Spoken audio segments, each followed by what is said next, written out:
లోక్సభ ఎన్నికలు సమీపిస్తున్నాయి. భారత్ రాష్ట్ర సమితి సమాయత్తమవుతుంది. ఇప్పటికే సమీక్ష సమావేశాలు కూడా నిర్వహిస్తుంది. ప్రస్తుతం మాజీ ఎంపీ మనతో ఉన్నారు. ఎట్లా చూడొచ్చు, ఎట్లా మీరు సిద్ధంగా ఉన్నటువంటి పరిస్థితి? ఈ మధ్యకాలంలో హైదరాబాద్లో తరచూ అన్ని లోక్సభ సమావేశాలు నిర్వహించడం జరుగుతుంది. ఒక దిశ నిర్దేశం చేస్తున్నటువంటి పరిస్థితి. ఇప్పటికే ఆదిలాబాదు, కరీంనగర్, అదేవిధంగా చేవెళ్ల మీటింగ్స్ అయినాయి. నిన్న పెద్దపల్లి అయిపోయినాయి. 4 నియోజకవర్గాలు. ఇవాళ ఒకటి ఉంది, మళ్ళీ రేపు వరంగల్, ఇవన్నీ జరుగుతున్నాయి.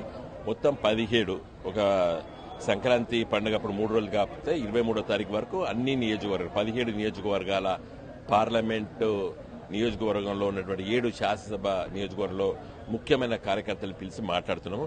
ఇంకా చాలా మంది కార్యకర్తలు డిమాండ్ చేస్తున్నారు. వాళ్ళేనా కార్యకర్తలు, మేము లేమా, మమ్మల్ని ఎందుకు పిలవలేదు? మా కరీంనగర్ జిల్లాలోనే నాకు విపరీతమైనటువంటి ఒత్తిడి ఉన్నది, మేము రాకపోదాం అంటే. కాకపోతే ఏంటంటే తెలంగాణ భవన్లో 500 మంది వరకే అది కెపాసిటీ ఉంది. కాబట్టి మండలానికి, నియోజకవర్గానికి 70 మంది రమ్మని చెప్పారు. చాలా మంది వస్తున్నారు. అయితే ప్రభుత్వములో మొన్న ఓడిపోవడం, అంటే ప్రభుత్వం అధికారం రాకపోవడం అనేది మరి ప్రజల నిర్ణయం. కాబట్టి ప్రజల నిర్ణయాన్ని మేము శిరసావహించవలసిందే. కానీ ఇన్ని పనులు చేసినప్పుడు కూడా ప్రజలు ఎందుకు ఓడగొట్టింది అనేది కూడా పెద్ద ఇష్యూ ఉన్నది మా ముందు. అదే మాట్లాడుకుంటున్నాం. చాలా విషయాలు మా దృష్టికి వస్తున్నాయి. అంటే కార్యకర్తలు కొంత స్తబ్దత నుంచి ఇప్పుడిప్పుడే కోలుకుంటున్నారు. వాళ్ళని ఎట్లా మోటివేట్ చేసేటువంటి అవకాశం ఉంది? మీరు అన్నట్టుగా అనేక కార్యక్రమాలు చేపట్టారు. అయినప్పటికీ కూడా కొద్దిపాటి పర్సెంటేజ్ డిఫరెన్స్ తోని ఓటమి చెందినటువంటి పరిస్థితి. దీన్ని మళ్ళీ ఒక నూతన ఉత్తేజం నింపడం అవసరం. ఇప్పుడు ఎట్లాంటి కార్యాచరణతో ముందుకు? ఇప్పుడు రాజకీయాల్లో గెలుపు ఓటములు అనేది సహజం అండి. ముఖ్యంగా ప్రజాస్వామ్య వ్యవస్థ లోపల గెలుపు ఓటములు సహజం. కాబట్టి వాటిని ఆ విధంగా మనం తీసుకోవాలని చెప్పి కూడా మా కార్యకర్తలకి కొత్త నాయకత్వం వచ్చింది. పిల్లలకి ఓడిపోతే చాలా బాధలో ఉన్నారు. వాళ్ళకందరికీ కూడా ధైర్యాన్ని నింపుతున్నాం మేము. ఎందుకంటే 2001లో పార్టీ పెట్టిన వాళ్ళలో నేను ఒక్కరిని, కేసీఆర్ గారితో. ఆ రోజు మేము తెలంగాణ రాష్ట్రాన్ని సాధించడం ఆ ఏకైక లక్ష్యం. ఎన్నో ఆటుపోట్లు, గెలిచినాము ఓడిపోయినాము, గెలిచినాము ఓడిపోయినాము. ప్రజల దగ్గర ఉంటే ప్రజలు మన వైపు ఉంటారు. కాబట్టి ఈసారి కొన్ని తప్పిదాలు జరిగాయని చెప్పి ప్రజల ఆలోచన మేరకే మేము ఓటమి పాలమైనట్టు కూడా కొంతమంది మా నాయకులు కూడా చెప్తున్నారు. కొన్ని పథకాలు అంత స్పందన లేదు, అనవసరంగా కొన్ని పథకాలు పెట్టి ఇబ్బందులు పాలమని అంటున్నారు. కొంతమంది శాసనసభ్యులు మార్చితే మనం గెలుదుమనేది కొంతమంది అంటున్నారు. తర్వాత ఆది నాయకత్వం కేసీఆర్ లాంటి వాళ్ళు కూడా మరి అందరికి ఇంటర్వ్యూ ఇచ్చి కలిస్తే బాగుండని కొంతమంది అంటున్నారు. ఈ విధంగా చాలా ఇష్యూస్ ఉన్నాయి. ఇవన్నీ కూడా డెమోక్రసీలో వినడము, వాటిని తప్పిదాలను సరిదిద్దుకొని మళ్ళీ ముందుకెళ్లడం అనేదే మా ఏకైక లక్ష్యం. కేసీఆర్ గారు కూడా అదే నిర్ణయంతో ఉన్నారు. కేసీఆర్ గారి ఆరోగ్యం కుదుటపడ్డది. మేము కలిసినాము, మంచిగా ఆరోగ్యంగా ఉన్నారు. ఒక 10 days తర్వాత వారు చిన్న స్టిక్ పట్టుకొని నడవచ్చని చెప్పారు. ఇప్పుడు హ్యాండిల్ పెట్టుకొని నడుస్తున్నారు. మంచిగా స్టిక్ పట్టుకొని వస్తారు. తెలంగాణ భవన్లో వస్తున్నారు. మా కార్యకర్తల్ని, నాయకత్వాన్ని సన్నద్దం చేద్దాం. 33 జిల్లాలో మా పార్టీ కార్యాలయాలని వైబ్రెంట్ గా ఉంచడానికి మరి అక్కడ ఉన్నటువంటి సిస్టమ్స్ కానీ వీటన్నిటి చేస్తాం. మా పార్టీని కూడా మొత్తము నూతన నాయకత్వంతో జిల్లా అధ్యక్షులు, జిల్లా కార్యవర్గ కమిటీలు, మండల కమిటీలు, గ్రామ కమిటీలు, రాష్ట్ర కమిటీలు, ప్రజాప్రతినిధుల ఒక పాత్ర. ఎందుకంటే ఈసారి మా ప్రజాప్రతినిధులు శాసనసభలో తగ్గిపోయినాం. కాబట్టి వాటిని ఏ విధంగా మరి పని చేసుకోవాలి శాసనసభ నియోజకవర్గాల్లో, ఇవన్నీ కూడా బేరే చేసుకుంటాం. ఒక నూతన ఉత్సాహంగా, ఒక బలమైన ప్రతిపక్షంగా తెలంగాణ రాష్ట్రం లోపల ప్రజల పక్షంగా ఉంటాం. ఒక బలమైన ప్రతిపక్షంగా ప్రజల పక్షం ఉంటాం. ప్రజల సమస్యలు తీసుకొని ప్రభుత్వ దృష్టికి తీసుకొస్తాము. సమయం ఇస్తాం ప్రభుత్వానికి. మేము వెంటనే అల్లరి చేయదలుచుకోలేదు. ఎందుకంటే వాళ్ళకు కూడా సమయం కావాలి, అర్థం చేసుకోవాలి. రేవంత్ రెడ్డి గారు ఇదివరకు వారు ఒక మంత్రిగా పనిచేసినటువంటి అనుభవం లేదు.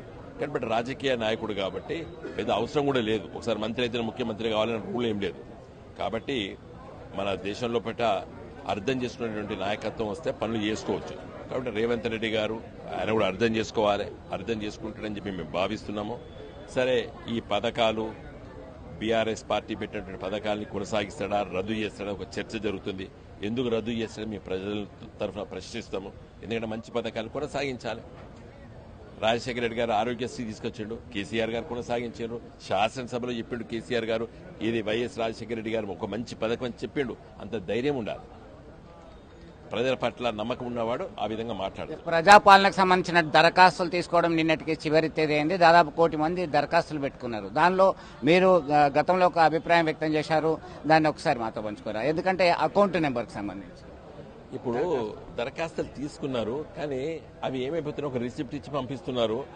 అవి ఇదివరకు ఇచ్చినటువంటి దరఖాస్తులు ఎక్కువనే వాళ్ళే చెప్తున్నారు. నేను అధికారులను అడిగిన, వాట్ ఆర్ ది గ్రీవెన్సెస్ అడిగిన. సార్, రెగ్యులర్ గ్రీవెన్సెస్ వచ్చిన వాళ్ళే వస్తున్నారు, అవే సమస్యలు చెప్తున్నారు. ముఖ్యంగా రేషన్ కార్డులు, ఇండ్లు అనే దాని మీద ఎక్కువ మంది వస్తున్నారు. కొన్ని రూరల్ ఏరియాస్ లోపల కొన్ని భూ వివాదాలు వస్తున్నాయి. సరే, వాళ్ళంతా రిసిప్ట్ ఇచ్చారు, చూశారు. వాళ్ళు ఏం చేస్తారో చూద్దాం. వాళ్ళకి ఇంతవరకు దానిపైన ఒక అవగాహన లేదు. ప్రభుత్వం కూడా చెప్పలేదు, ఇంతవరకు ప్రకటన చేయలేదు. ఈ తీసుకున్న దరఖాస్తులు ఏ విధంగా వాటిని డిస్పోజ్ చేస్తారు, ఏ విధంగా వాటిని ఆర్జీలని పరిష్కరిస్తారనేది ఇంతవరకు కూడా ప్రభుత్వం చెప్పలేదు. చూద్దాం వాళ్ళు ఏం చేస్తారు. రాబోయే లోక్సభ ఎన్నికల్లో త్రిముఖ పోటీ ఉంటుందని భావిస్తున్నారా? ఎట్లా ఉండబోతుంది పొలిటికల్ సిచ్యువేషన్? ఇప్పుడు Congress party, BJP party, BRS party. Congress versus BRS 17 నియోజకవర్గాలలో ఉంటుంది. కొన్ని నియోజకవర్గాల్లో బీజేపీతో ఉంటుంది ట్రయాంగిల్ ఫైట్. ఇప్పుడు ఖమ్మం జిల్లాలో ట్రయాంగిల్ ఫైట్ ఉండదు, నల్గొండ జిల్లాలో ఉండదు, మహబూబాబాద్లో ఉండదు, అదేవిధంగా మన నాగర్ కర్నూలులో ఉండదు. చాలా చెప్పచ్చు ఇట్లా. ఆడ బీజేపీ అనేది చాలా నిమిత్త మాత్రం. ఈ ఉత్తర తెలంగాణలో ఆదిలాబాదు, నిజామాబాదు, కరీంనగరు, సికింద్రాబాదు ఇట్లా ఒక 4, 5, 6 ఇట్లలో బీజేపీ ఉంటుంది. మిగతా వాటిలో కాంగ్రెస్ వర్సెస్ బీఆర్ఎస్ ఉంటుంది. సో మొత్తం మీద ప్రజాపాలన దరఖాస్తులకు సంబంధించి కానీ ప్రభుత్వం చేస్తున్నటువంటి విధి విధానాలకు సమయం ఇస్తాము. ఇప్పుడే మేము ప్రజల పక్షాన ఉంటూ అన్ని అబ్జర్వ్ చేస్తున్నాం, ఆ తర్వాత మాత్రమే ప్రశ్నించడానికి, పోరాటం చేయడానికి సిద్ధంగా ఉన్నామని చెప్పి అభిప్రాయం వ్యక్తం చేస్తున్నారు. లోక్సభ పోరుకి సిద్ధంగా ఉన్నాము, ప్రజల్ని, కార్యకర్తల్ని చైతన్యవంతులను చేసే పనిలోనే ఉన్నాము. తప్పిదాలన్నీ కూడా రివ్యూ చేసుకుంటున్నాం. ఎక్కడ మైనస్ అయింది, ఎక్కడ ప్లస్ ఉంది, ఆ ప్లస్ మైనస్లని బేరేజ్ వేసుకుంటూ ప్రజల ముందుకుంటూ ప్రజలతో మమేకమై పోరాటం చేయడమే తమ యొక్క ధ్యేయంగా, మరొకసారి ప్రజల మన్ననలు చూరగొనడానికి అన్ని రకాల ప్రయత్నాలు చేయడానికి సిద్ధంగా ఉన్నామని అభిప్రాయం వ్యక్తం చేస్తున్నారు. విడుదల సుమంత్తో కలిసి Chandrashekar, RTV, Karimnagar. Thank you.